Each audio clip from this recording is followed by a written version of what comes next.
Estamos de volta. Hoje recebemos o vereador Gilberto Natalini, do PV, a diretora de clima da WRI, a World Resources Institute Brasil, a Carolina Genin, e o diretor da CDP para a América Latina, o Lauro Marins. E, vereador, ainda falando sobre a questão da COP24, queria que o senhor desse a posição do senhor, um balanço. O senhor disse que acompanhou daqui, né? Não pôde estar lá dessa vez, mas qual que foi aí o resultado do senhor? A gente vive muita angústia, né? Porque nós sabemos que esse é um problema global, problema do planeta como um todo. Mas ninguém mora no ar. Nós moramos nas cidades, nós moramos nos locais, nos sítios, não é? E nós temos visto, por exemplo, aqui na cidade de São Paulo, nós temos uma lei maravilhosa das mudanças climáticas que foi feita aqui. Eu participei aqui na Câmara, coordenei aqui a aprovação da lei, foram 54 que votaram a favor. Uma lei muito boa. Eduardo Jorge era o secretário de Verde e Meio Ambiente aqui, ele preparou, o Executivo mandou, e a lei não é cumprida. Se cumpriu 10%, 15%. Isso nos angustia muito. Quer dizer, quando diz que o Brasil, o presidente eleito, ameaça sair do Acordo de Paris, como falou, e o Brasil não aceita sediar, também nos angustia, porque como tem uma urgência, uma premência para a gente barrar esse fenômeno que acontece, se todo mundo não estiver somando num barco só, vai demorar mais tempo, né? Quando o presidente americano faz o que faz, né, tenta desmoralizar o problema, os cientistas, as assertivas científicas, é um desserviço que está fazendo para a humanidade. Então, eu fiquei daqui muito angustiado. Eu acho que o saldo foi muito positivo. Eu acho que os governos estão tendo juízo, né? Eram 200 países praticamente lá, quer dizer, era o mundo inteiro lá. Tinha gente de todo tipo, aquilo era uma torre de Babel nas línguas. E eu acho que o resultado final, como já disse aqui a Carolina e o Lauro, foi o resultado positivo, né? Eles cumpriram aquilo para o qual eles foram lá. Agora, a questão central é a questão o que está produzindo o fenômeno é a queima do combustível fóssil, né? A queima do combustível fóssil, a emissão de gases é que produz o aquecimento e as mudanças do clima. Então, qual é a grande questão da humanidade? É fazer o desenvolvimento econômico, social, político, moral da humanidade, trocando de combustível, quer dizer, parando de queimar o combustível fóssil e buscando fontes mais limpas para você produzir a energia que é necessária para a nossa vida. Além disso, freando os desmatamentos no mundo e freando também as queimadas que acontecem no mundo inteiro, que também são fontes de emissão. E isso significa dinheiro, significa pesquisa científica, tecnologia. Tecnologia já praticamente já existe, mas os investimentos para que a gente tenha usinas de produção de energia, veículos consumindo energia que não produzam ou produzam o mínimo possível a emissão dos gases de efeito. E dinheiro, aí que mora o problema, né? Quem vai pôr o dinheiro, como vai ser posto esse dinheiro, como é que vai ser executado isso? Esse acordão mundial para ver quem vai pagar a conta para cá e para lá é que está dando divergência entre os americanos, tem os chineses, a Europa, nós, os países emergentes. Essa costura, o Papa no meio também dando opinião para lá, para cá. O Papa tem opiniões ótimas, tem a encíclica dele, lá, eu tenho aqui, eu dou para todo visitante do meu gabinete uma encíclica do Papa, muito progressista. Então, isso me angustia muito, a todos nós, né? Como que nós vamos sair dessa? E o mundo tem pressa. Quanto mais demorar, maiores serão os estragos que nós estamos vendo acontecer aqui em todo canto. Então, o problema é esse.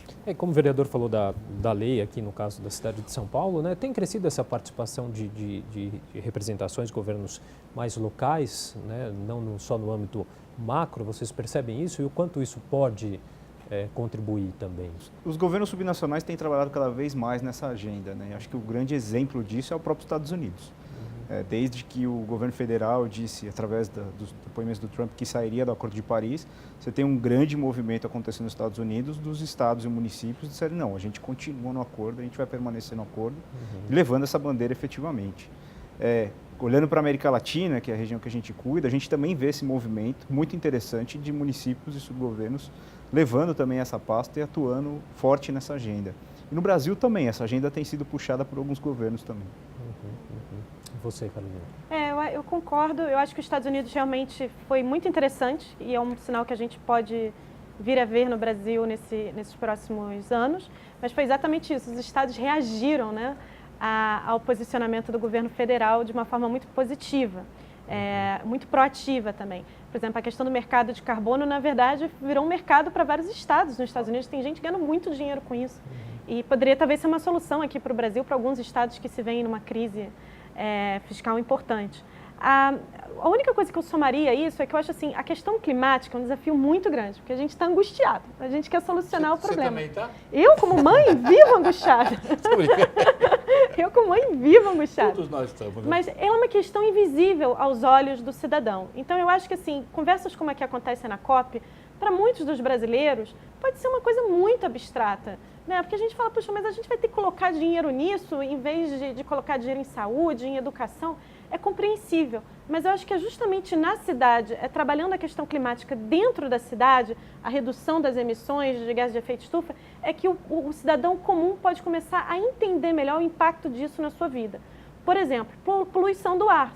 O mesmo gás que faz mal à atmosfera faz muito mal à saúde pública. No Brasil morrem 50 mil brasileiros por ano por poluição do ar relacionada aos mesmos gases do efeito estufa. Então, é um problema de saúde pública. Né? A questão se a gente reflorestar as bacias hídricas das cidades, as mesmas que nos garantem água, que nos colocarem numa situação de cheque aí durante a crise hídrica, o reflorestamento pode garantir, né, a permanência da água por mais tempo. E ela pode filtrar, pode dar uma melhor qualidade da água que diminuiria os custos do Estado com o tratamento dessa água. Então tem coisas muito inteligentes que a gente pode fazer enquanto nação, enquanto Estado, enquanto sociedade, que é bom para o clima, aquela coisa super abstrata, e é excelente tanto para o cidadão de uma cidade, como para a economia dessa mesma cidade.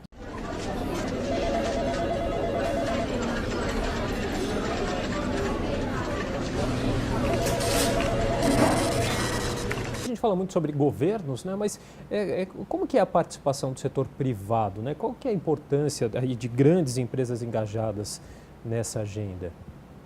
Acho que o setor privado tem um papel fundamental. Isso se concretizou muito na COP de Paris. Teve um movimento muito forte por parte das empresas e que os governos fossem ambiciosos nessas metas climáticas, que os governos realmente tomassem uma iniciativa com relação a isso, porque você está falando da sobrevivência dos negócios ao longo do tempo.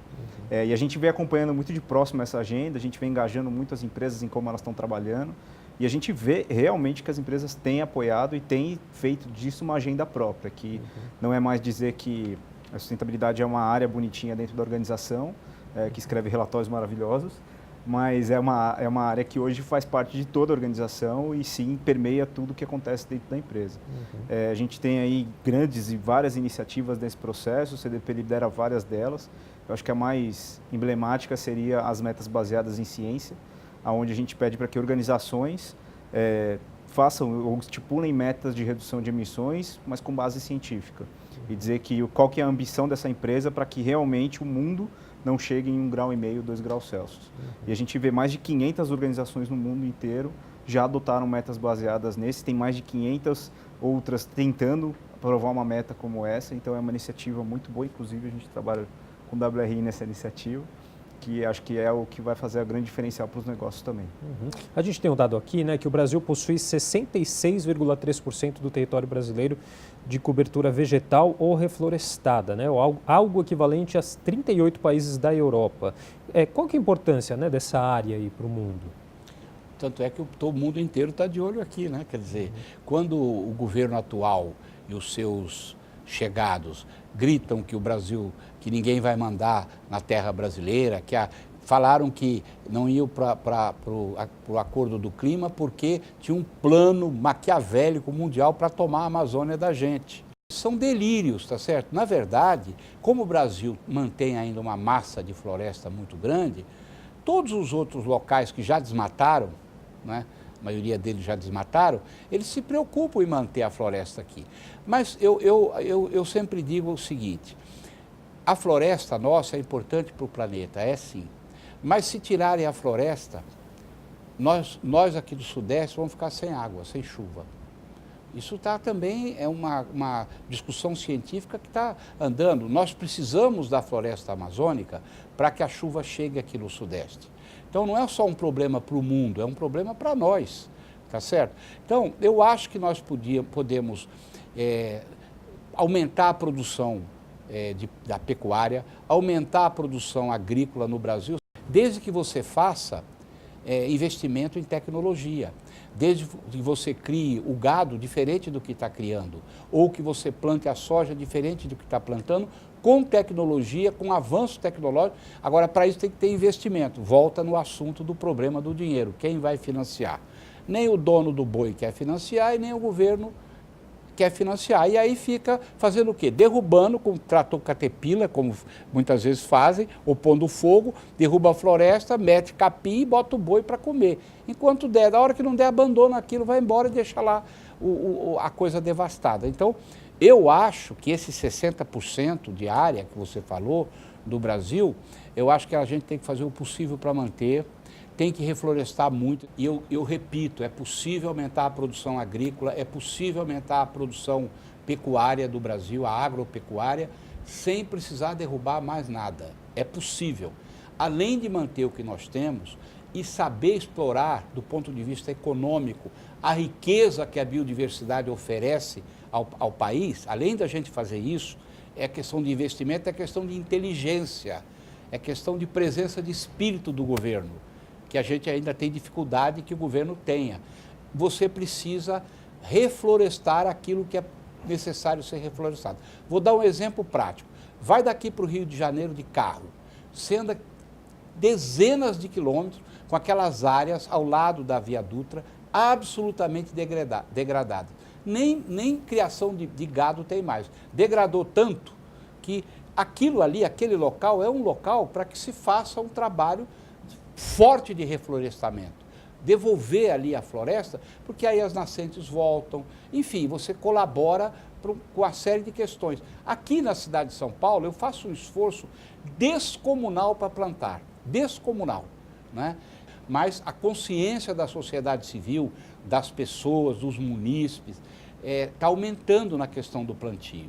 Plantar e cuidar, aquele lema nosso, árvore certa, no lugar certo, na hora certa. O importante é plantar. Eu sou absolutamente favorável, faço qualquer esforço para colaborar com as pessoas que estão com essas propostas e com essas práticas. Tá certo. Bom, a gente vai fazer mais um rápido intervalo. Na sequência, a gente volta a discutir os avanços aí da agenda de mudanças climáticas das Nações Unidas. Até já.